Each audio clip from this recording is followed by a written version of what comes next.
ओम विश्वान देव सवितर्दुरितान् पराशुयद् भद्रं तन्नयासु भद्रं कर्णेभिः शृणुयाम देवा भद्रं पश्येमाक्षभिर्यजत्राः स्थिरैरङ्गैस्तुष्टुवांशुस्तनूभिर्व्यसेमहि देवहितं यदायुः।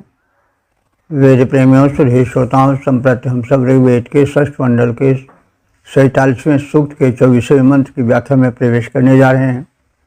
मंत्र दृष्टा ऋषि गर्ग भारद्वाज, देवता दान, छंद गायत्री। शीर्षक है दान की प्रशंसा। अब संबंधित मंत्र का सर्वप्रथम सस्वर पाठ हो जाए। ओम दशरथान् दृष्टिमतः शतङ्गा अथर्वभ्यः अश्वत्थः पायवेदात्। इस 24वें मंत्र में राजा अश्वत्थ के दान की प्रशंसा है। तो 10 पृष्ठिमतः रथान,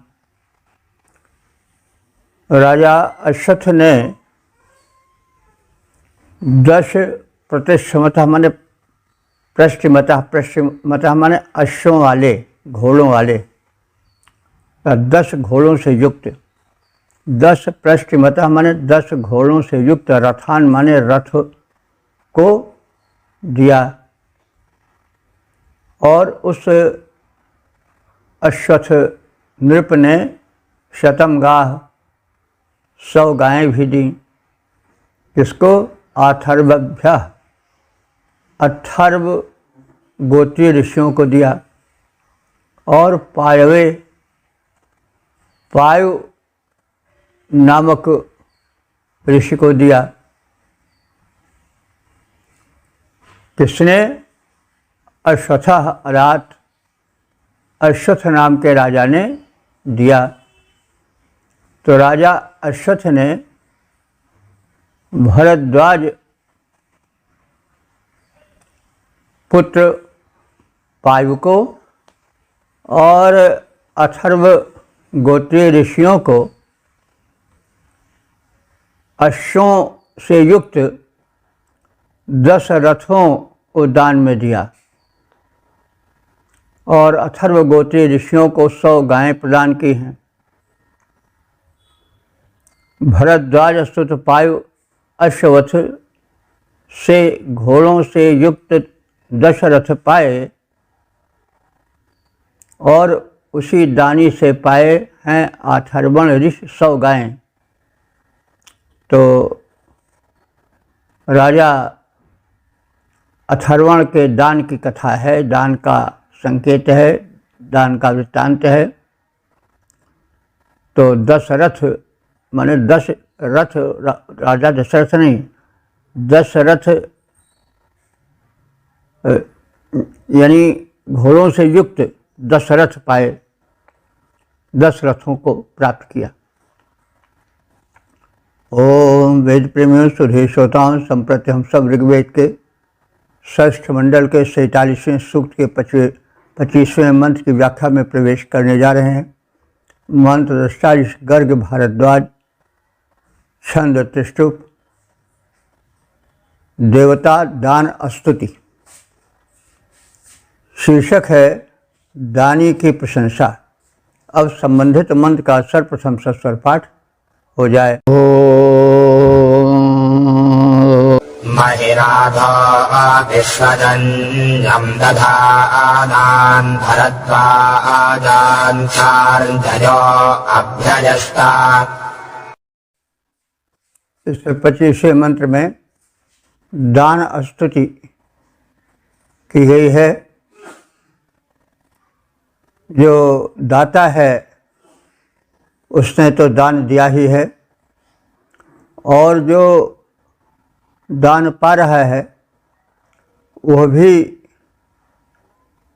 स्वयं अपने उपभोग के लिए नहीं, वरन उस दान को समाज हित में भी लगाए, ऐसा कुछ संकेत है। तो विश्वजन्यम महिराधा, ऋषि कह रहा है कि विश्वजन्यम माने सब मनुष्यों के लिए हितकर। विश्वजन्यम संसार भर के लोगों के हित के लिए उत्पन्न हुआ जो धन है, उस महि राधा, उस व्यापक धन को, महि माने पृथ्वी होता है, लेकिन पृथ्वी भी महि इसलिए कही जाती है कि वह बड़ी व्यापक है और छोर कुछ मिलता नहीं है, चलते जाओ।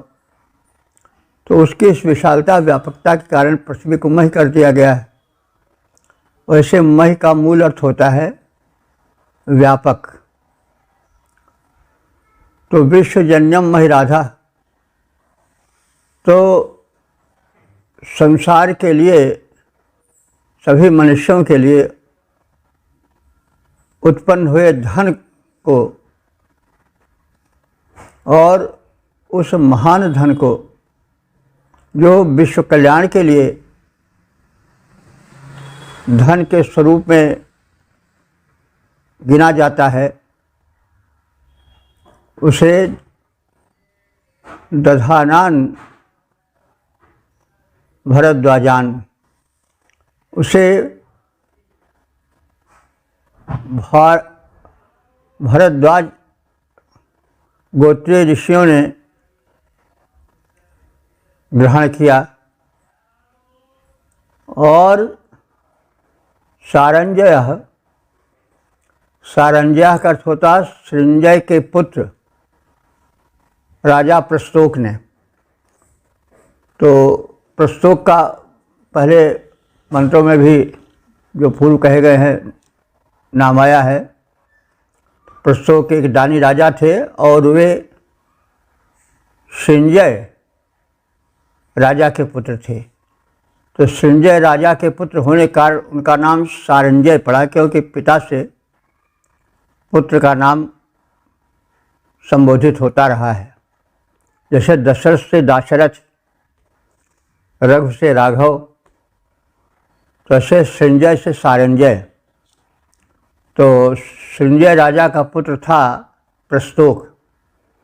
तो सारंजय माने सृंजय के पुत्र राजा प्रस्तोक ने धन को अभ्यतत प्रदान किया। किसको प्रदान किया? भरद्वाज के पुत्रों को, जो उनके भरद्वाज वंशीय ऋषि थे उनको। तो भरद्वाज के पुत्र ने मनुष्यों के हितकारी महान धन को ग्रहण किया। इसमें यह मतलब हुआ कि भरद्वाज के पुत्र जो थे, जो ऋषि थे उस वंश परंपरा में उन्होंने धन दान का पर्याप्त मात्रा में प्राप्त किया, लेकिन वो धन जनहितकारी कहा गया है। तो जनहितकारी कहने से मतलब हुआ कि आप अगर दान पाते हैं व्यापक मात्रा में, तो उस पर आपका ही अधिकार नहीं होना चाहिए। उस दान को जनहित में लगाना चाहिए, क्योंकि भाई हम भी तो या सभी तो किसी से पाए ही हैं। कोई अपने साथ धन लेकर तो आता नहीं है। जो कुछ मिलता है इसी संसार में मिलता है। तो इसलिए दाता के द्वारा दिए गए धन को अपना मानकर एकाधिकार नहीं करना चाहिए। उसे अन्यों को भी देना चाहिए, क्योंकि कोई पाता है तो इसलिए पाता है कि वो उसके द्वारा दूसरों को भी दे। कोई वस्तु किसी एक व्यक्ति को नहीं दी जाती, वरन वो सामाजिक दृष्टिकोण को या सामाजिक हित को रख करके दी जाती। तो वैसे कहा भी गया, दाता है कि राम भिखारी सारी दुनिया। तो कोई चीज़ किसी को प्रदान की जाती है तो इसीलिए नहीं प्रदान की जाती है कि उस पर वह अपना अधिकार समझ ले, अस्तित्व समझ ले और यह समझे कि ईश्वर दूसरे का हक ही नहीं है। तो भाई कानून से तो आप नहीं पकड़े जा सकते हैं किसी सीमा तक, लेकिन आप नैतिक या ऐसा व्यक्ति नैतिक अपराधी अवश्य है, क्योंकि उससे मिला है अधिक, तो केवल उसी के लिए नहीं मिला है बल्कि उसमें अन्यों का भी हिस्सा है। तो भारतीय या सनातन परंपरा रही है कि दान का धन या किसी के माध्यम से प्राप्त धन को मात्र अपना ही नहीं समझना चाहिए, वो अन्यों का भी है। इसे दान पाने वाला भी दानी बने। तो उन्हीं बातों को संकेत इसमें किया गया है। एक देता है, दूसरा लेता है, तो वो दूसरा लेने वाला भी दूसरे को दे यथासंभव। इसलिए यहाँ विशेषण आया है विश्वजन्य, वो धन जो कि सबके लिए पैदा हुआ है। धन किसी एक का गुलाम नहीं होता है, वो विश्वजन्य है। विश्व माने संपूर्ण मानव मात्र के लिए, प्राणी मात्र के लिए वो धन है, इसीलिए उसको विश्वजन्य कहा गया है। तो भरद्वाज के पुत्र ने मनुष्यों के हितकारी महान धन को ग्रहण किया। संजय के पुत्र राजा प्रस्तोक ने धन प्रदान कर सबका सत्कार किया और उसके पीछे भावना है कि एक से पाए धन को दूसरे किसी सुपात्र को देना चाहिए। भरद्वाज सुत ने जनहित में द्रव्य किया स्वीकार। भरद्वाज सुत ने जनहित में द्रव्य किया स्वीकार। संजय के सुत ने धन देकर किया परम सत्कार। इस प्रकार से हमने दान के शुद्ध सात्विक स्वरूप का इस मंत्र में दर्शन किया और दान पाने वाला भी दान दे। हमारे यहाँ जो केवल दान लेता है वो दान देता नहीं, उसको अधम गिना गया है। यो तो महाब्राह्मण होता है नहीं, एक राजा है, एक महाराजा है, वैसे एक ब्राह्मण है, एक महाब्राह्मण है, जिसको महाबाहन कहते हैं। लेकिन वह महाब्राह्मण नीच गिन लिया गया क्योंकि उसने धन को लिया लेकिन उसमें से कुछ दिया नहीं, इसलिए वो महाब्राह्मण होते हुए भी अधम माना गया है समाज में। तो भाई महाब्राह्मण भी अधम ब्राह्मण माना जाएगा यदि वो दाता नहीं है, केवल अपने ही हित में दिए हुए का उपभोग करता है। और वास्तव में तो दाता एक आराम भिखारी सारी दुनिया। ओम वेद प्रेमियों सुधीर श्रोताओं, संप्रति हम सब ऋग्वेद के 6ठ मंडल के 47वें सूक्त के 26वें मंत्र की व्याख्या में प्रवेश करने जा रहे हैं। मंत्र दृष्टा गर्ग भारद्वाज, छंद त्रिष्टुप और देवता रथ। शीर्षक है रथस्तुति। अब संबंधित मंत्र का सर्वप्रथम सस्वर पाठ हो जाए।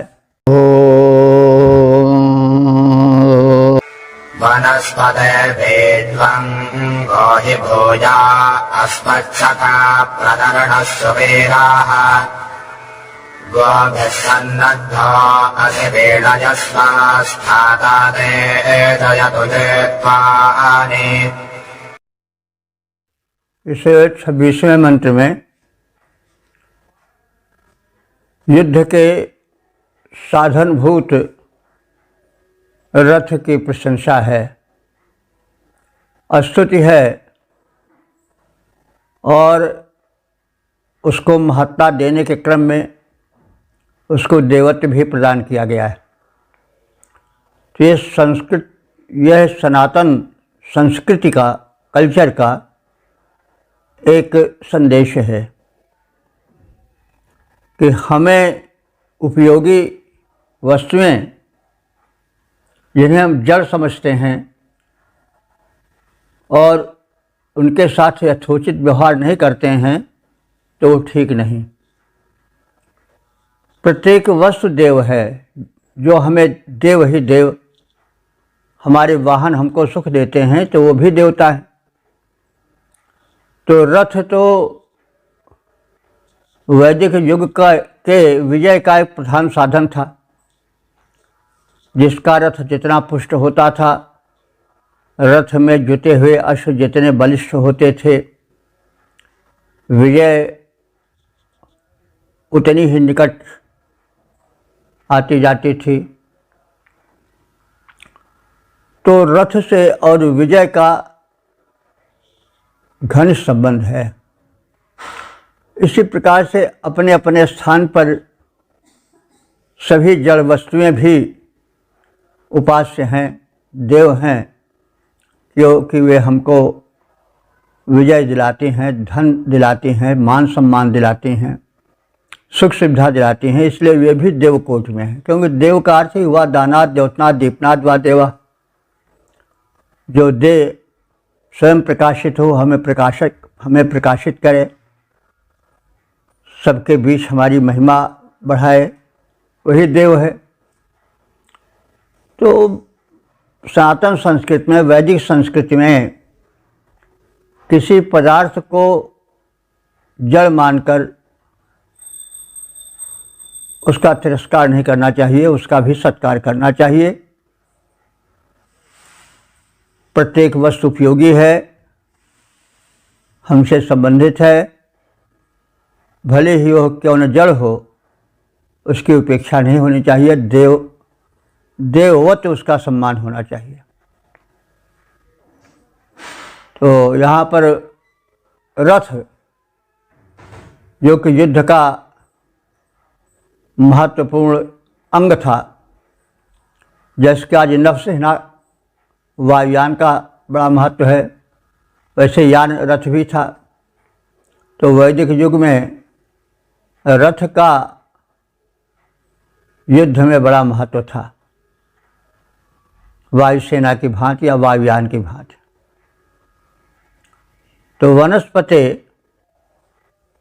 वनस्पति माने हे वनस्पति निर्मित रथ, वनस्पति के विकार रथ। तो विकार का अर्थ हुआ जिससे निकले, वही जिस वस्तु से जो चीज़ निकले वो उसका विकार है।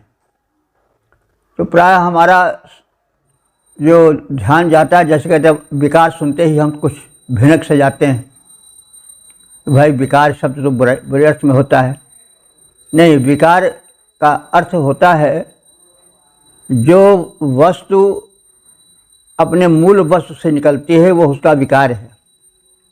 जैसे दुग्ध गाय का विकार है, ऐसा कहा गया है। और जो काष्ठ की सामग्रियां हैं वो काष्ठ के विकार हैं। जो लौह की सामग्रियां हैं, लोहे से बनने वाली लौह के विकार हैं। जो सोने से बनने वाली हों, सोने के विकार हैं। तो विकार माने विकृति नहीं, बल्कि विकार माने निर्मित।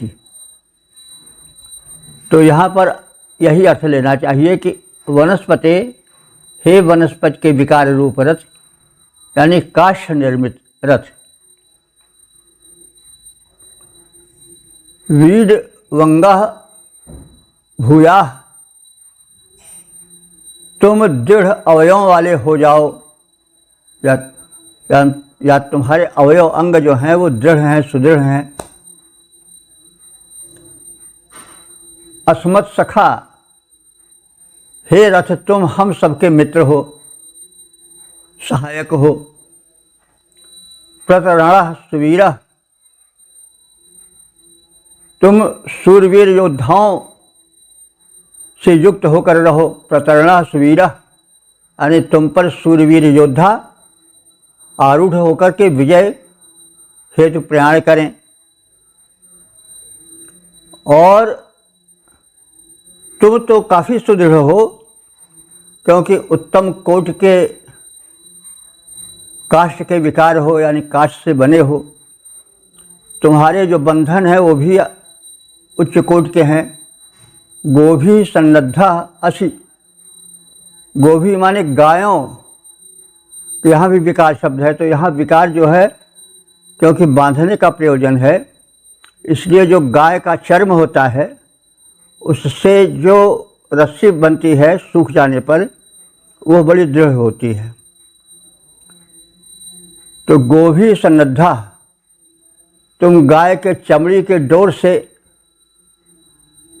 बांधे गए हो, इससे तुम्हारा बंधन भी काफ़ी सुदृढ़ है। तो गोभी, तो यहाँ गायों के विकार, उसके चर्म। तो इसका मतलब ये मत समझिए कि गाय काटी मारी जाती थी। गाय जो है वो मृत होती थी। भाई जो जन्म लिए है उसका मरण तो निश्चित है।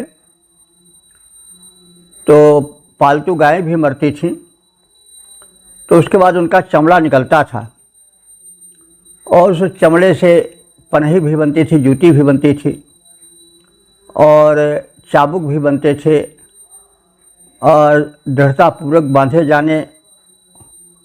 बांधे जाने वाले रज्जु के रूप में भी उसका प्रयोग होता था, क्योंकि वो सामान्य तागों की अपेक्षा अधिक दृढ़ होता था। तो यहाँ गोभी सन्नद्धा अश्व का मतलब हुआ कि तुम गायों के विकार, यानी उससे बनने वाले चमड़े से सन्नद्धा माने बांधे गए हो। तो तुम्हारा बंधन भी दृढ़ है, तुम्हारा काष्ठ भी उत्तम कोट का है। तो जेत्वानि, तो इस स्थिति में हे रथ देवता,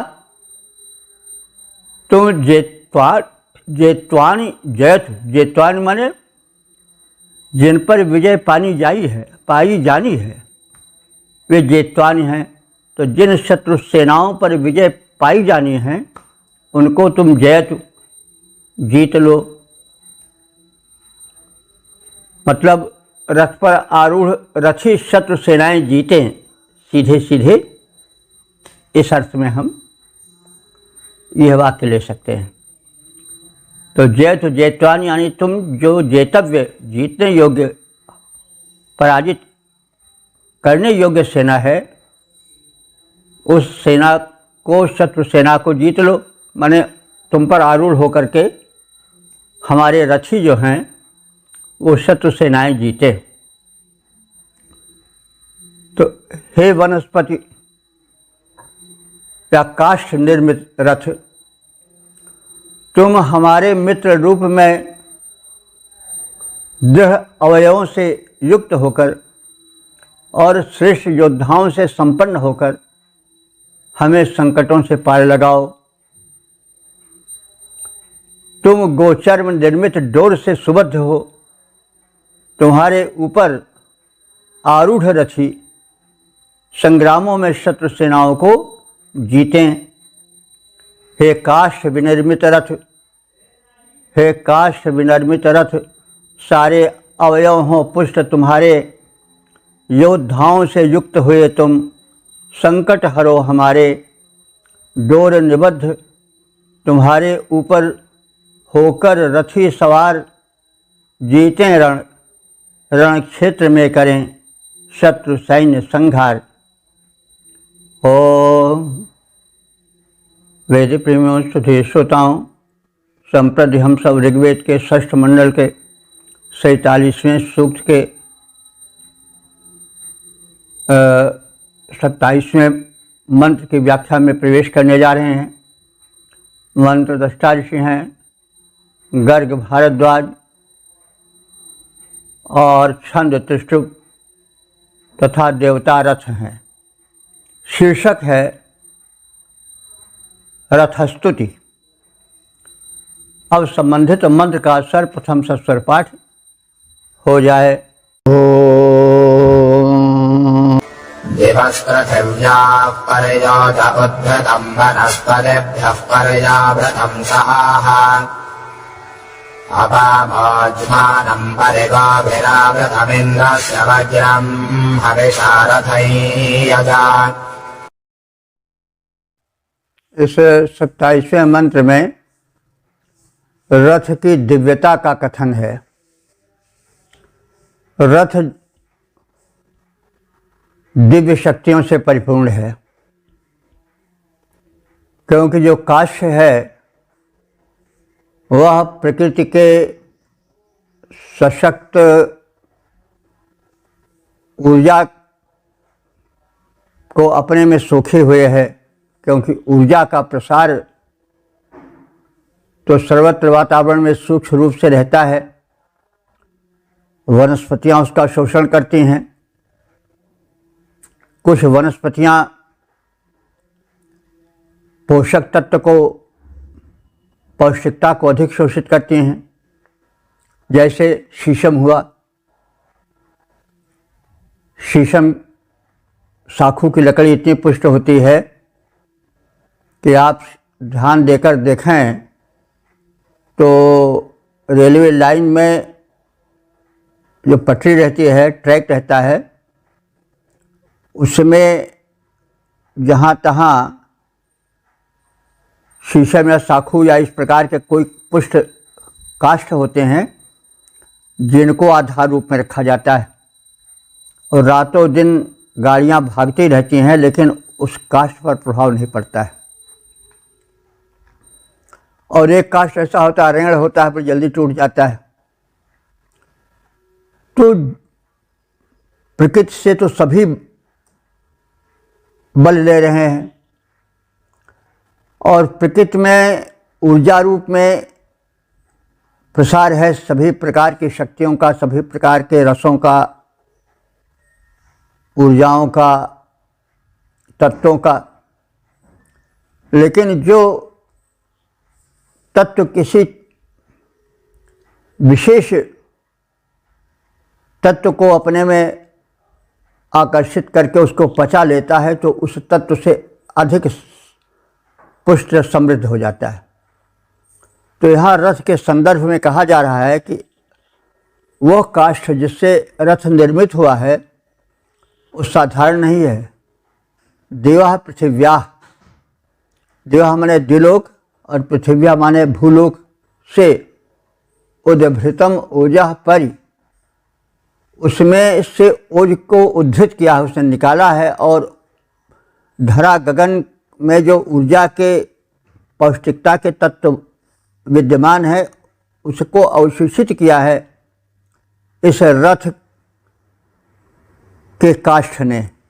यानी वह काष्ठ जिससे रथ बना है वो धरा और गगन में जो पौष्टिकता की ऊर्जा की किरणें छिटकती हैं उनको ये शोषित करके अपने को अत्यधिक पुष्ट बनाता है। यह कहने का तात्पर्य। तो उद्भृतम ओजः परि, उद्धृत किया बल इसको प्राप्त है।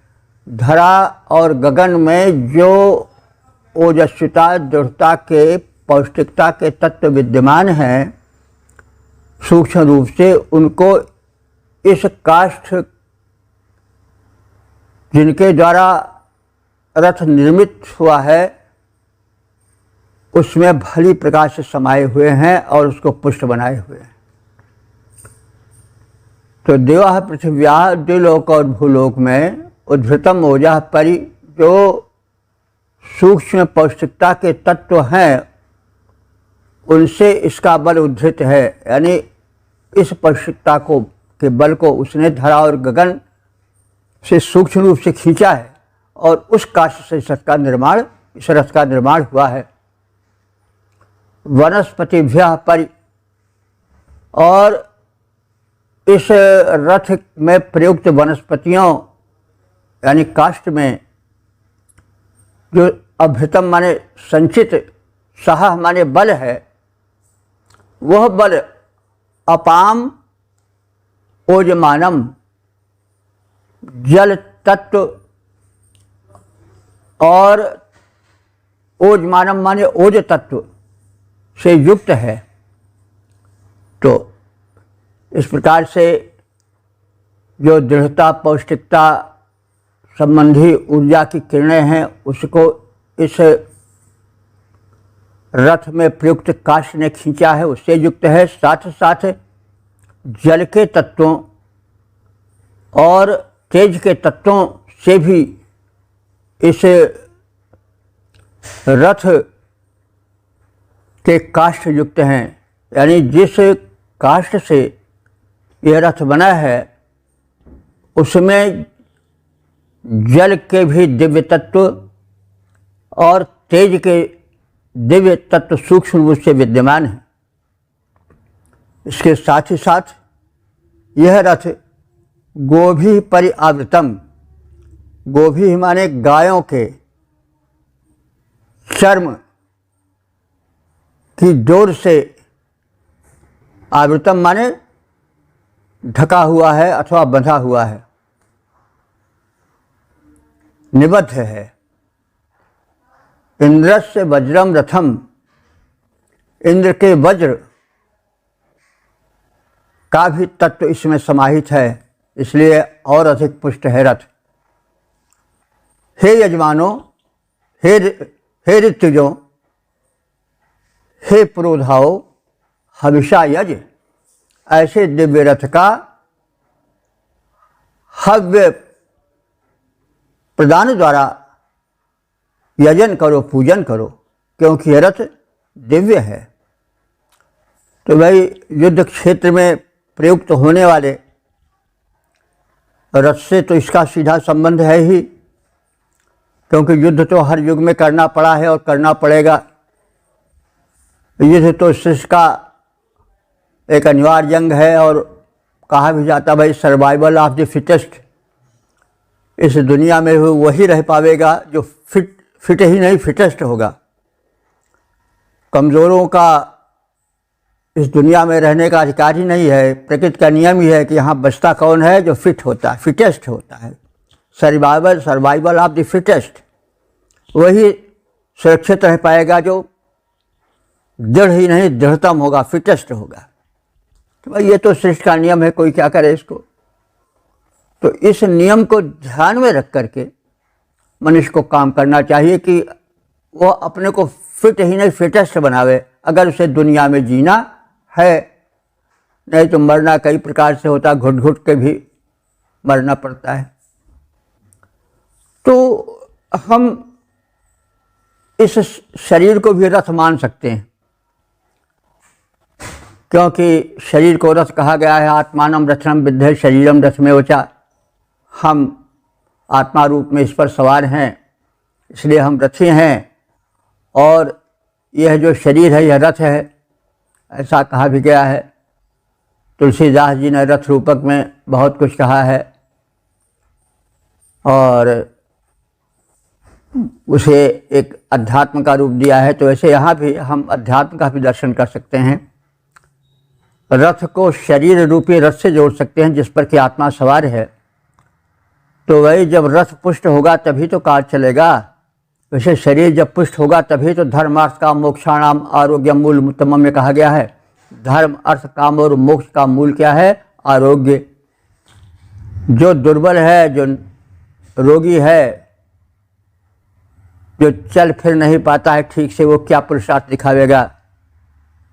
पुरुषार्थ के लिए मजबूत शरीर चाहिए, पुष्ट काया चाहिए, स्वस्थ काया चाहिए। तुम्हारा रथ तभी गतिमान होगा, तभी प्रतिद्वंदिता में विजयी होगा, तभी शत्रुओं का सामना कर पाएगा, जबकि वो पुष्ट होगा। नहीं तो भैया कोरोना ऐसे दौड़ा करते हैं तो जिसमें विटलिटी नहीं होती, वाइटलिटी नहीं होती, जीविका शक्ति नहीं होती है, जिसे हम कहते हैं रोगों से लड़ने की शक्ति, वाइटलिटी नहीं होती है, वो रुग्ण होकर के कीटाणुओं द्वारा नष्ट कर दिया जाता है। वायरसेस उसको नष्ट कर देते हैं। तो यहाँ पर यह शिष्य का नियम है कि निर्बल नहीं जी सकता है, सबल होना चाहिए। सबलता का भी मतलब केवल अर्थ नहीं कि लुच्चा लफंगा निकल जाए, बाहुबली निकल जाए, वो सब सबल का मतलब हुआ कि आप तन से, मन से, संकल्पों से, आचरण से, व्यवहार से अपने को इतना पुष्ट बनावें कि यह जो शरीर, ये जो रथ है, तो इसको भी अगर हम शरीर को रथ माने तो भाई रथ को ला के तुम गड्ढे में गिरा दो तो फिर तुम्हारी गलती है, रथ की क्या गलती है। तो उसको पुष्ट रखो और उसको सुरक्षित रखो, निरर्थक टकराहट से बचाओ, एक्सीडेंट न कराओ। तो कहने का मतलब है, बात तो थोड़ी रहती है लेकिन समझने में उसको ज़्यादा विस्तार देना पड़ता है, कहना थोड़ा समझना अधिक। तो कहने का मतलब ये तो युद्ध में रथ अपना स्थान रखता ही है, लेकिन यह संसार अति अजय संसार रिपु, जीत सके सो वीर, जाके अशरथ होई दृढ़ सुनो सखा मति धीर, सौरज धीरज तहि रथ चाका, सतशील ध्वजा पताका, बल विवेक दम परहित घोरे, क्षमा कृपा समता रज जोरे, ईश भजन सारथी सुजाना, विरत चर्म संतोष कृपाना, और सखा धर्ममय असर्थ जाके, कहन विजय कतहूँ रिपुता के। तो संग्राम तो कदम कदम पर करना पड़ता है, कहीं किसी से, कहीं किसी से, कहीं रोग से, कहीं शोक से, कहीं अपनों से, कहीं परायों से, कहीं जन्म से, कहीं मृत्यु से। तो संग्राम तो संसार का शाश्वत सत्य है। तो हमारा रथ पुष्ट होना चाहिए। हम यदि युद्धों में प्रवेश करें शत्रु विजय के लिए तो भी हमारा वाहन पुष्ट हो। जीवन के रण में अगर हम उतरते हैं तो एक शूरवीर की तरह उतरें और उसमें हम अपने शरीर को, अपने रथ को पुष्ट रखें अथवा अपने साधनों को सशक्त रखें, क्योंकि साधन आवश्यक हैं। बिना अस्त्र के युद्ध नहीं होता। तो साधन और साध्य और साधक ये सब त्रिपुटी हैं, मिले रहते हैं। साधक, साधन, साध्य, ये सब मिलकर काम करते हैं तो गति आती है, प्रगति आती है और सफलता मिलती है, नहीं तो हार होती है। तो अब हमारे ख्याल से रथ विषयक सारी बातें स्पष्ट हो गई होंगी। तो पहला अर्थ तो यही है कि जो युद्ध में रथ है, जो वैदिक युग में युद्ध का प्रमुख साधन था, जैसे आज जैसे वायुयान आदि हैं, वैसे युग के हिसाब से रथ की महत्ता थी। दूसरा, हम अगर अध्यात्म क्षेत्र में लें तो शरीर भी रथ कहा गया है।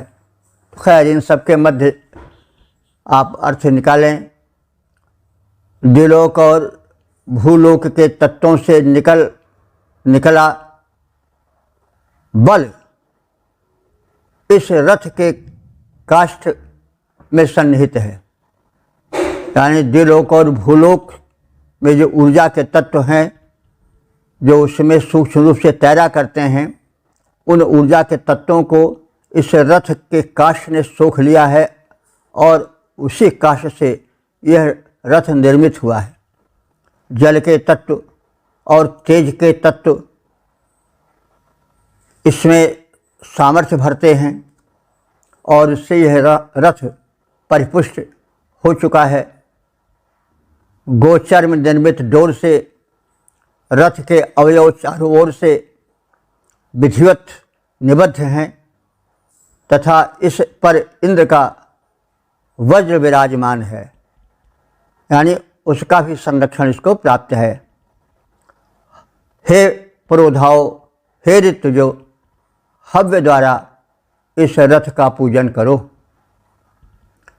रथ के काष्ठ मध्य संचित हैं पंच तत्व ऊर्जाएं, गौ के चर्म डोर से बांधे अवयव पुष्ट बनाएं। इस पर रखा सुरेंद्र वज्र है, विधिवत शोभा पाए। पूजन करो हव्य से रथ का, हमको विजय दिलाए। ओम वेद प्रेमियों, सुधे श्रोताओं, संप्रति हम सब ऋग्वेद के षष्ठ मंडल के 47वें सूक्त के 28वें मंत्र की व्याख्या में प्रवेश करने जा रहे हैं। मंत्र दृष्टा ऋषि गर्ग भारद्वाज छंद जगती देवता रथ। शीर्षक है रथस्तुति। अब संबंधित मंत्र का सर्वप्रथम सस्वर पाठ हो जाए।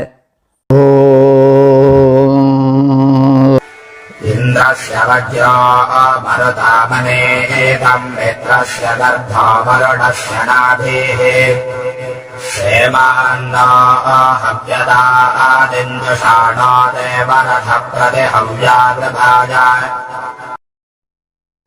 इस 28वें मंत्र में वह रथ जिसे देवता माना गया है तो उसके पूजन का विधान होना चाहिए। तो रथ देवता है तो देवता के पूजन क्रम में पूजन सामग्रियां हों, श्रद्धा और भक्ति हो। तो इसके साथ ही साथ पहले रथ की दिव्यता का कथन किया गया है। यह रथ सामान्य नहीं है और इस संदर्भ में रथ को देवता मानकर उसे संबोधित किया गया है कि रथ, हे दिव्य रथ, इंद्र से वज्र, तुम में इंद्र के वज्र की शक्ति समाहित है, तुम इंद्र के वज्र हो। मरुताम अनीकम, तुम में मरुद गणों का वेग और उसका बल समाहित है। मित्रस्य गर्भ, हे रथ देवता, तुम में मित्र देवता का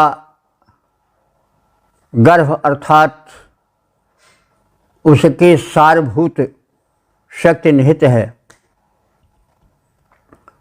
और वरुणस्य नाभि, तुम वरुण की नाभि हो। जैसे नाभि का शरीर में बड़ा स्थान होता है, केंद्र स्थान है शरीर का नाभि, तो वैसे तुम शक्ति के केंद्र हो, वरुण की नाभि हो। रथः सह, इस शक्तिमत्ता से युक्त हे रथ, इमाम नह हव्यदातिम, इमाम माने इस, नह माने हमारी, हव्यदातिम माने हव्यार्पण को, हव्यदान को, जुषाणा सेवन करो, स्वीकार करो।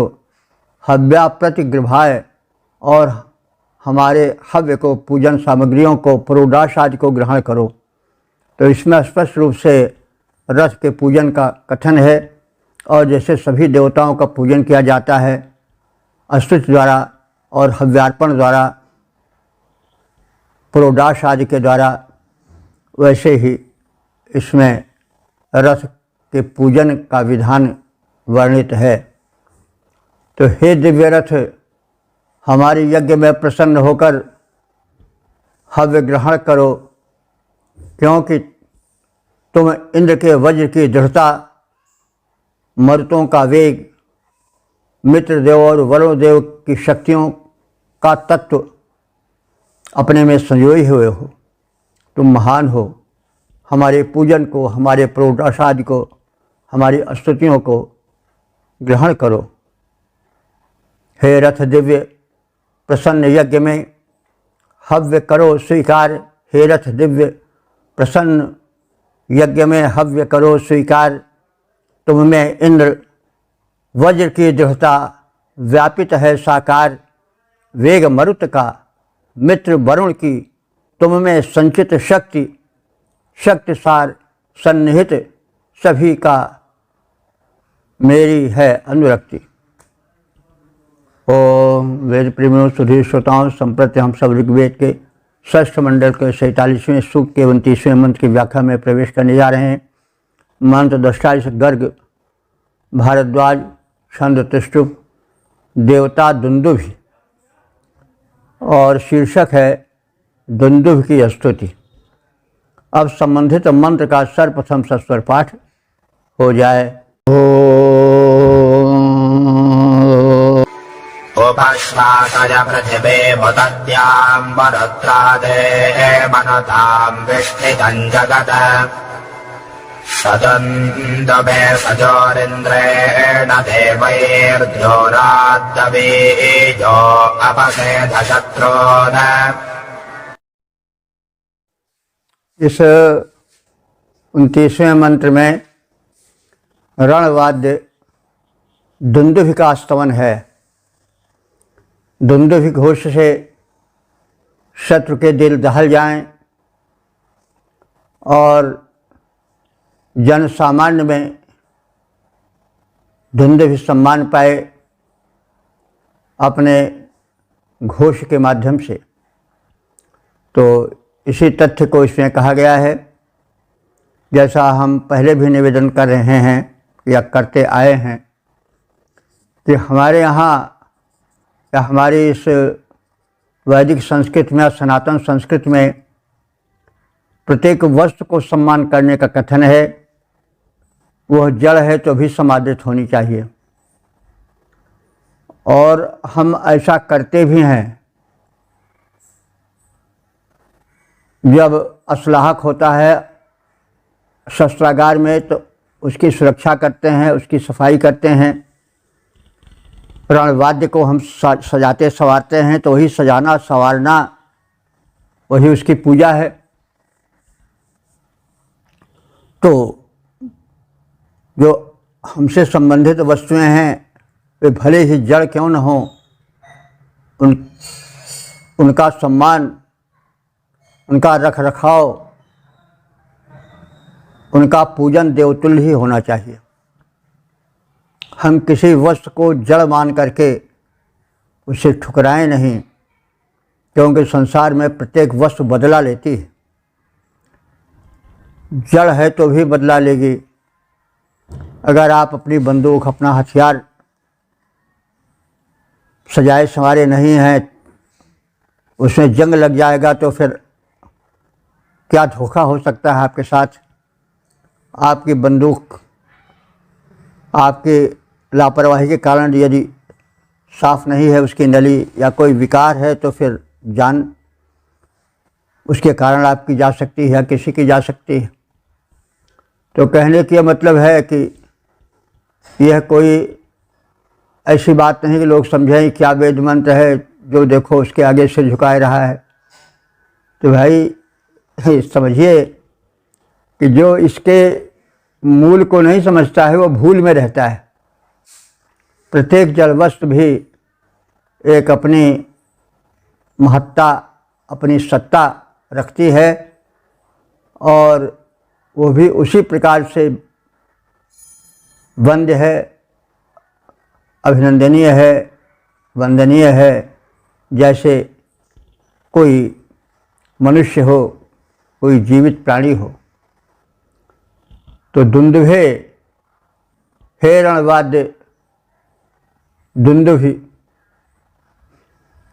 पृथ्वीम उत द्याम उपश्वासय, तुम अपने भयंकर उद्घोष से भूलोक और द्युलोक को जीवित कर दो, यानी उसमें जान भर दो।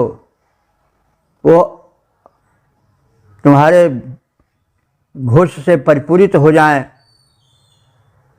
और उनकी शून्यता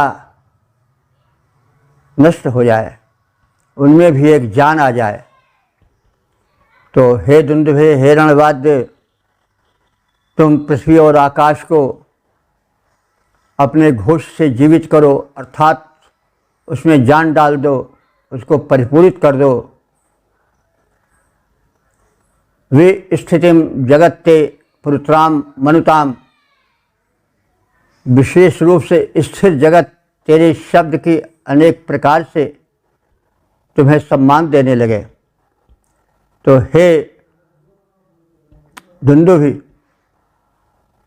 तुम जगत में पुरुत्रा, पुरुत्रा माने व्यापक रूप से, मनुताम माने मान पाओ, सम्मान पाओ, इसलिए तुम अपने भयंकर उद्घोष से धरा गगन को आपूरित कर दो। सह इंद्रेण देवैः सयूह, हे दुंदुभि, वह तू इंद्र तथा अन्य देवों के साथ रहकर दूरात दविया शत्रुन अपसेठ, दूर से भी दूर स्थित शत्रु को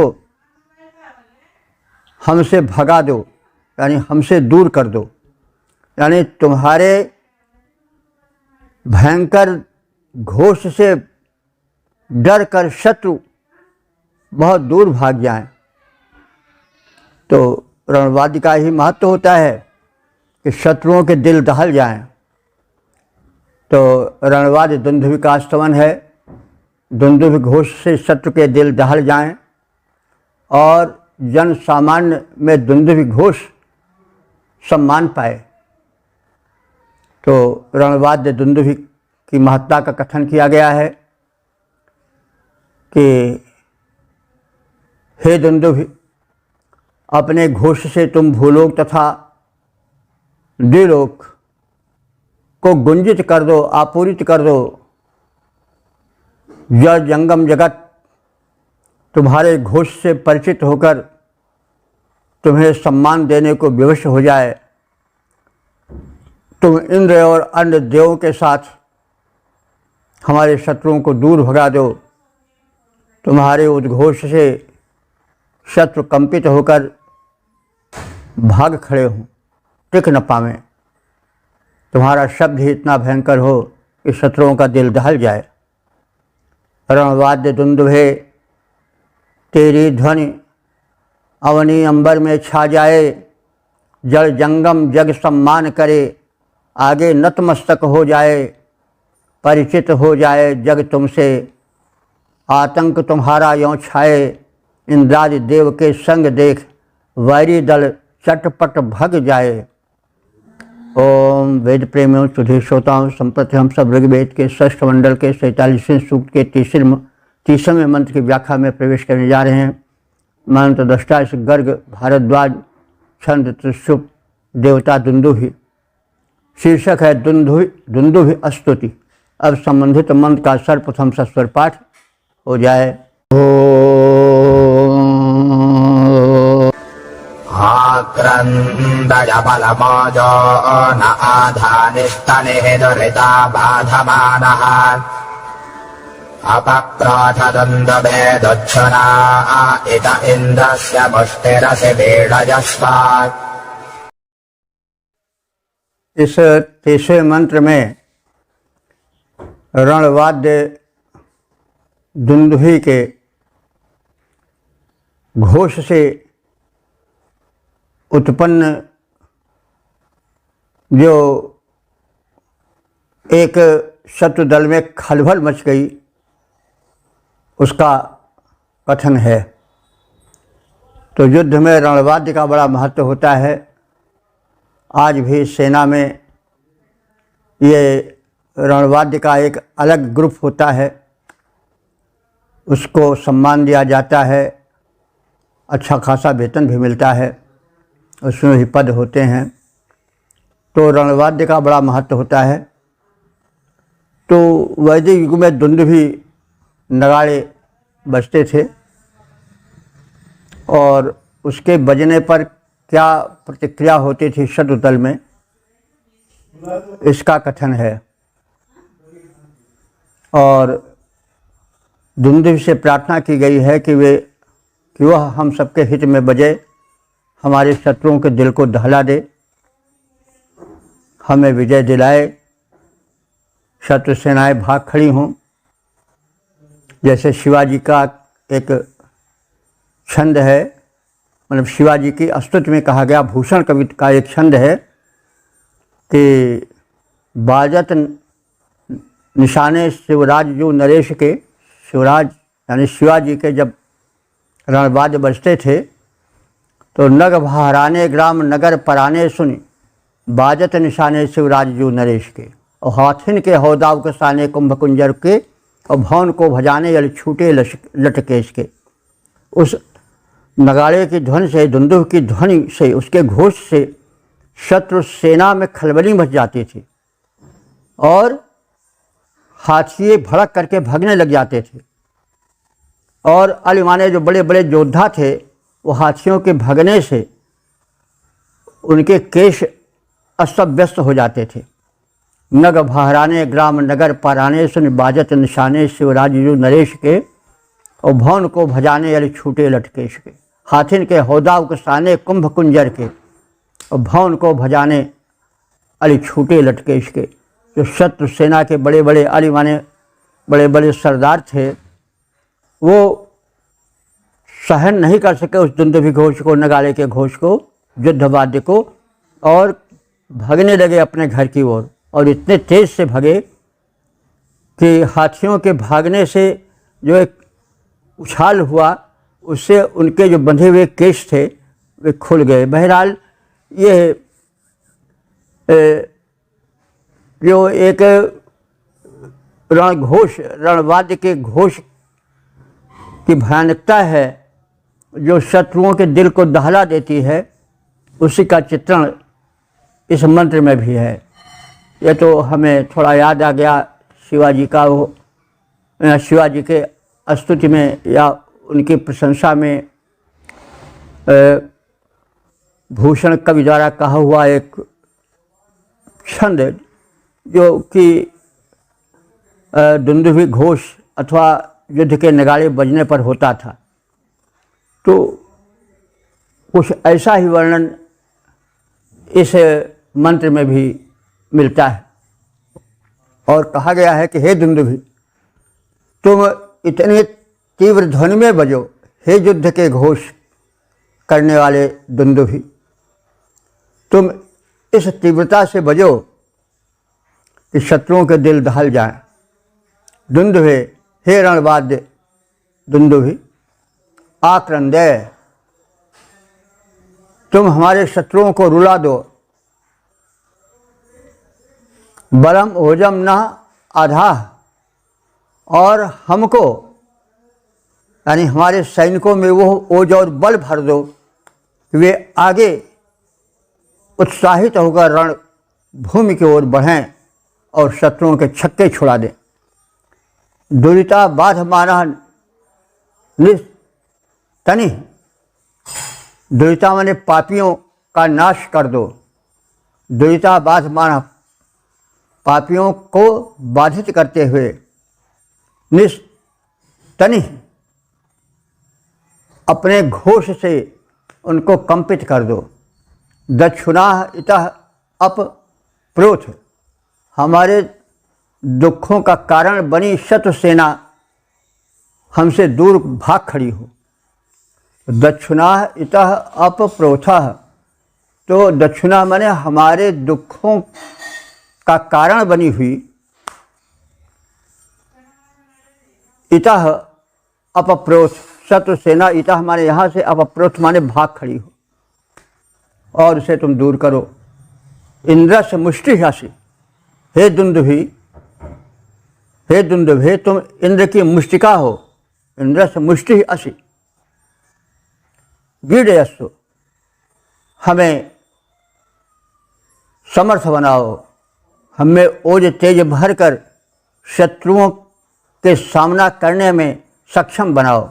वीरयस्व, हमें सक्षम करो। हे दुंदुभे, हमारे शत्रुओं को रुलाओ और हमें बल दो। पापियों का नाश करते हुए तुमुल जय घोष करो। हमारे दुखों का कारण बना शत्रु सैन्य दल तुम्हारे घोष से भयभीत होकर, प्रकंपित होकर पलायन कर जाए। तुम इंद्र की मुष्टिका हो, अस्तु हमें दृढ़ सामर्थ्य दो। शत्रु दल का दलन करो। रोने लगे शत्रु दल, उनमें भर दो यों संत्रास। दुंदुभे, रोने लगे शत्रु दल, उनमें भर दो यों संत्रास। हे दुंदुभि, तुम तुमुल घोष भर करो दुष्ट दल नाश। दुख के कारण बने शत्रु दल सुने घोष भग जाएं। तुम हो इंद्र मुष्टिका, हम में प्रबल शक्ति, हम में प्रबल शक्तियाँ आएं। ओम। वेद प्रेमियों सुधे श्रोताओं, संप्रति हम सब ऋग्वेद के षष्ठ मंडल के 47वें सूक्त के 31वें मंत्र की व्याख्या में प्रवेश करने जा रहे हैं। मंत्र दृष्टा ऋषि गर्ग भारद्वाज, छंद त्रिष्टुप देवता इंद्र। शीर्षक है इंद्र विजय उल्लास भरें। और संबंधित मंत्र का सर्वप्रथम सस्वर पाठ हो जाए। आमोरज प्रत्यावर्तनेमा हेतुभद्रन्धभिरवामदेगे श्रवश्रवरडाश्चरं विनो नरोस्माकमिन्द्ररथिनो जयन्त।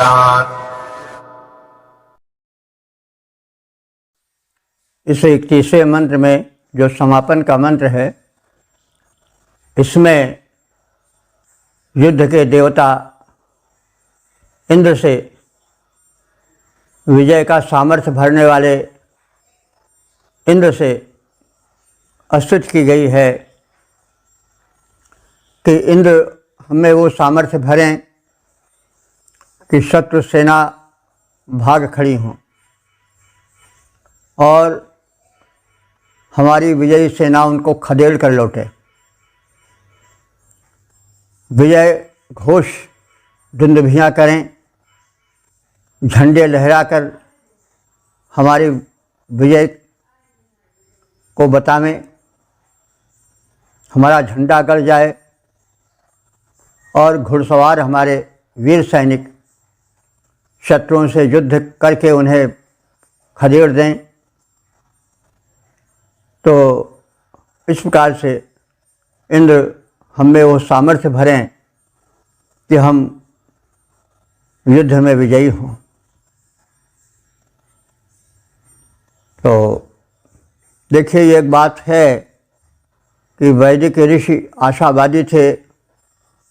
वो कांपते नहीं थे कि हे भगवान, अब तो हम घिर गए हैं, हम क्या करें, कहाँ जाएं। ऐसी बात नहीं है। वो सदैव आशान्वित रहते थे और कहते थे कि हमको बल दो, हम निराश नहीं हैं, हम शत्रुओं को खदेड़ें, हमारी सेनाएं विजयी हों और खदेड़ कर पीछे आवें, यों नहीं भगें।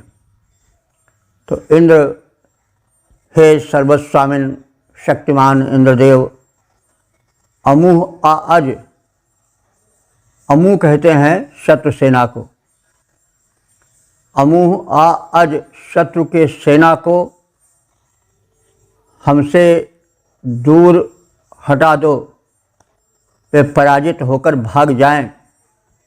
इमाह प्रत्यावर्तय, और हमारी विजयी सेनाएं उनको खदेड़ कर पीछे लौटें। दुंदुभि केतुमत वावदीत, हमारी दुंदुभियाँ जय घोष करें। केतुमत माने पताके लहराने लगें, विजय ध्वज फहर उठें, दुंदुभियाँ गरजें, विजय ध्वज केतु फहराएं। अश्वपर्णा नह नरः संचरन्ति, अश्वपर्ण माने घुड़सवार, नह नरः माने हमारे वीर नेतृत्व करने वाले सैनिक गण, अधिकारी गण, संचरन्ति माने युद्ध में विजय के साथ संचरण करें, निर्भय बनकर। वीर सैनिक शत्रुओं से युद्ध करते हुए विचरण करें, विजयी बनकर विचरण करें। इंद्र, हे इंद्र, अस्माकम रथिना, जो हम सबके रथी योद्धा है, उनको आप कीर्ति दो कि वो शत्रुओं को जीतें और उससे यशस्वी बने। हे इंद्र, दुष्ट शत्रु सेनाओं को दूर खदेड़ दो। हे इंद्र, दुष्ट शत्रु सेनाओं को दूर खदेड़ दो। हमारी सेनाएं जयोद्घोष के साथ लौटें, दुंदुभि जय घोष करें, झंडे लहराएं, अश्वारोही हमारे सैनिक शत्रुओं से युद्ध करें और रथी योद्धा शत्रुओं को जीत कर लौटें। इंद्र खदेड़ो दुष्ट दैत्य दल, इंद्र खदेड़ो दुष्ट दैत्य दल भागे राह न पाएं। इंद्र खदेड़ो दुष्ट दैत्य दल भागे राह न पाएं। जयोद्घोष करती लौटें अपनी विजयी सेनाएं। धुंदुभि बजें लड़ें योद्धागण, विजय ध्वज फहराएं। अश्वारोही रथी वीर वांकुरे लड़ें, जय पाएं। इस प्रकार से हम इस ऋग्वेद के षष्ठ मंडल के 47वें सूक्त के समापन वाले मंत्र का ज्ञान प्राप्त किए। इसमें आर्यों के एक पौरुषपूर्ण दिलेर दृष्टिकोण का प्रकटीकरण होता है। उनमें निराशा का या भय का कहीं संचार नहीं है। जब कि राख ले भगवान, हम कहाँ जाएं, कि अब तो हम फंस गए हैं बुरे, कहीं ऐसी कुछ बात नहीं। सदैव एक उत्साह है, विजय की चाह है और उत्साह से, उमंग से लहराता हुआ उनका हृदय है, विजय उल्लास है। तो इस प्रकार से हम ऋग्वेद के युग के दिव्य दर्शन पाते हैं मंत्रों में। युद्ध का काल था वो, अपने सत्व को जमाने के लिए दुष्ट शक्तियाँ या असुर शक्तियाँ और देव शक्तियाँ प्रतिद्वंदिता में जी रही थीं, लेकिन आर्यों का जीवन उत्साह से भरा था। वे स्वयं उत्साहित थे और दिव्य शक्तियों से शक्ति मांगते थे।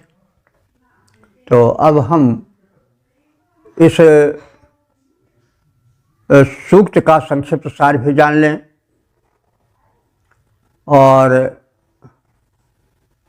इसके 31 मंत्र तो व्याख्यायित हो चुके हैं। अब तक जितने मंत्र व्याख्यायित हो चुके हैं उनकी संख्या 4840 हो चुकी है।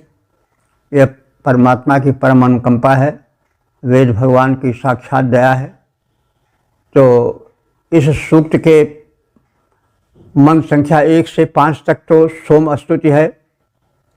सोम के विषय में बहुत कुछ बताया जा चुका है। यह सोम रस शक्ति का, बुद्धि का वर्धक है। सोम वैश्विक ऊर्जा का प्रमुख स्रोत है। वो सोमलता में विशिष्ट रूप से संचित रहता है। समस्त पोषक पदार्थों में उसका अंश रहता है और सोमपान इंद्र को परम प्रिय है, क्योंकि शक्ति ही शक्तिमान को पूज्य बनाता है। यदि शक्ति ना रहे तो शक्तिमान का अस्तित्व कैसे रहेगा।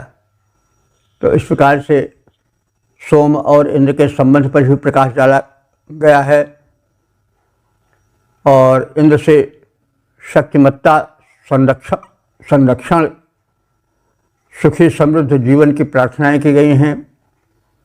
दीर्घायु की, उन्नत उदार जीवन की प्रार्थनाएं हैं। इंद्र में परम पुरुष परमात्मा के स्वरूप को देखा गया है। इंद्र को हम सदैव पौराणिक इंद्र से दूर समझें। यह इंद्र परमात्मा का वह नाम है जिसको त्रिकालदर्शी ऋषियों ने प्रथम नामित किया। एक शक्ति है जो संसार को चला रही है। उस शक्ति का जो पहला नाम दिया गया इस संसार में या सृष्टि में, इस भूमंडल में ऋषियों के द्वारा, वो इंद्र है। इंद्र सर्वात्मा है, परमात्मा है, कर्तुम अकर्तुम अन्यथा कर्तुम समर्थ है। उसकी शक्ति का वर्णन है। उससे सुरक्षा की, बल की, समृद्धि की, दीर्घायु की कामना की गई है। इंद्र बहुत बड़ा दानी है, वीर है, योद्धा है, इसका कथन हुआ है। साथ साथ इस सूक्त में 3 या 4 मंत्रों में दान की प्रशंसा, दान की महिमा का वर्णन है। और दान इसलिए लिया जाए कि उसे दूसरे को भी दिया जाए। दान हम पाते हैं, अनुदान हम पाते हैं विशेष धनराशि के रूप में, तो उसको हम एक कृपण की भांति या एक हीन कोट के मानव की भांति अपने ही सुखोपभोग में ऐशो आराम में मत लगावें। हम पाते हैं तो देने के लिए पाते हैं। तो दान की प्रशंसा भी हुई है। ऋषि ने उन नृपतियों की प्रशंसा की है जो दानी थे। इसके साथ साथ जैसा हम अभी सुनते चले आ रहे हैं, वैदिक युग युद्ध का युग था और आर्य और अनार्य संस्कृत में, सुर और असुर संस्कृत में संघर्ष चल रहा था।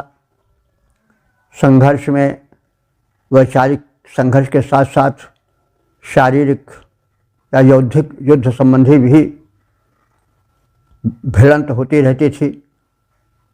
तो उस समय शक्ति की आवश्यकता होती थी और शक्ति की याचना इंद्र से की गई है। दुंदुभी जो रणवाद्य है, रणघोष है, नगाड़ा है, जो युद्ध के पहले बजता है, सैनिकों में उत्साह उत्पन्न करता है और शत्रुओं के दिल को दहला देता है, उस दुंदुभ की प्रशंसा की गई है। उसको देवत्व प्रदान किया गया है और दान की भी प्रशंसा की गई, उसको भी देवत्व प्रदान किया गया है। जब दान की बड़ी महिमा है और दान दिया जग में दिया अनूप है, दिया करो सबको, कर का धरा न पाइए जो घर दिया न होए। दिया माने दान। तो वही देना बहुत बड़ी चीज़ है और दान के अभाव में ही संसार में हाहाकार है। व्यक्ति जो पाते हैं वो दान देते जाएं तो अपराध बहुत कम हो जाएं, दुख और हाहाकार कम हो जाए। संसार में प्रभु के दिए हुए सुख इतने हैं, विकीर्ण धरती पर भोग सकें मिल अगर परस्पर, कहाँ अभी इतने नर। अभी जितना परमात्मा ने दिया है उसका उपभोग करने वाले अभी उतने पैदा ही नहीं हुए हैं। बस कमी क्या है कि एक वर्ग ने धन को दबा लिया है। हजारों लाखों व्यक्तियों का अंश इकट्ठा दाबे बैठे हैं, जमाखोर हैं, संचयी हैं, बाहुबली हैं। तो जो धन लाखों में जाना चाहिए वो अकेले दबाए बैठे हैं। नहीं तो फिर प्रभु के दिए हुए सुख इतने हैं, विकीर्ण धरती पर भोग सकें यदि उन्हें परस्पर, कहाँ अभी इतने नर।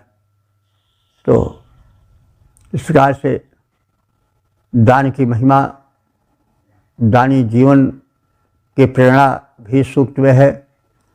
रणघोष दुंदुभी की भी प्रशंसा की गई है। खुले दिल से रणवाद्य बजता है तो उससे सैनिकों का उत्साह बढ़ता है, शत्रुओं का दिल कांप जाता है। तो जय घोष, दुंदुभी घोष का बड़ा महत्व होता है। और अंत में इंद्र से विजय की प्रार्थना की गई है और विजयोत्कर्ष जन्नोल्लास का प्रकटीकरण अंतिम समापन वाले मंत्र में हुआ है। इंद्र से प्रार्थना की गई है कि वह हमारे सैनिकों में प्रबल बल दे, दुष्ट खदेड़े जाएं, दैत्य दल भागे राह न पाएं, हमारी दुंदुभियाँ जय घोष करती रहें, विजयी सेनाएं जय घोष से दिशाओं को प्रकंपित करती रहें और हमारे विजय ध्वज आकाश में लहराते रहें ऊंचे उठकर। और अश्वारोही रथी वीर बांकुरे युद्ध में अपने पौरुष को दिखाएं, विजय पाएं और एक विजयी राष्ट्र के रूप में हमारा राष्ट्र अपना शीश ऊंचा उठाए। तो आदि आदि बातें इस सूक्त में कही गई हैं, अनुकरणीय हैं, महत्व हैं, उत्साह और भरने वाली हैं, प्रेरक हैं।